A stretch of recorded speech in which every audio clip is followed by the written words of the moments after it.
Les familles toxiques se caractérisent par des dynamiques relationnelles profondément dysfonctionnelles, engendrant un environnement où le soutien est remplacé par la douleur et la destruction.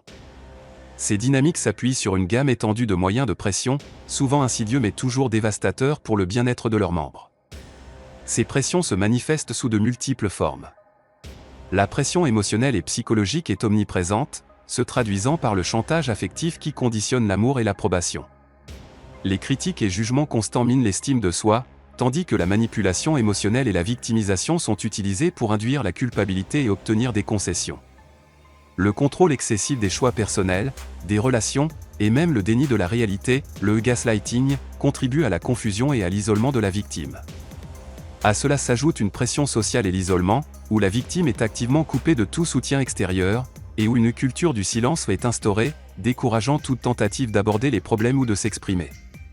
Des menaces directes, comme celle d'être expulsé, peuvent également être utilisées pour contraindre et intimider.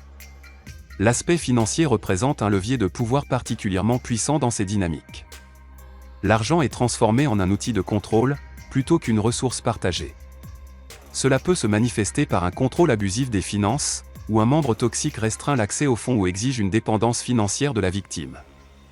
Le chantage financier est courant, conditionnant tout soutien à l'obéissance. L'exploitation financière va plus loin, incluant des actions frauduleuses comme la signature de documents légaux sans consentement éclairé, la création de dettes au nom d'autrui, ou l'exécution de travaux coûteux sur des biens immobiliers sans l'accord légal de tous les ayants droit. Ces manœuvres démontrent une intention calculée et potentiellement frauduleuse pour s'approprier des biens, exploitant la vulnérabilité des victimes.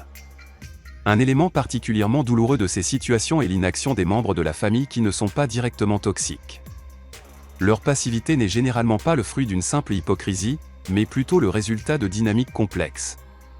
La peur des représailles est une motivation majeure, car intervenir pourrait faire de la prochaine cible. Le déni des problèmes familiaux ou leur minimisation permet de maintenir une image idéalisée et d'éviter la confrontation. L'incapacité ou l'impuissance face à des dynamiques si enracinées, ainsi que des liens de loyauté familiale ou de codépendance, peuvent également les empêcher d'intervenir. L'exposition prolongée à un environnement toxique a des conséquences dévastatrices sur la santé. Le stress chronique et l'anxiété sont omniprésents. L'estime de soi est gravement érodée, et un sentiment d'impuissance et de désespoir peut survenir, menant dans les cas extrêmes à des pensées suicidaires. La dépression ou le trouble bipolaire sont fréquemment déclenchés ou exacerbés par un tel traumatisme prolongé. De plus, la vulnérabilité d'une personne malade est souvent exploitée, menant à un dénigrement constant qui invalide la souffrance et ajoute une couche de détresse psychologique. Reconnaître ces schémas permet de comprendre les expériences vécues et d'initier un chemin vers la protection et la guérison.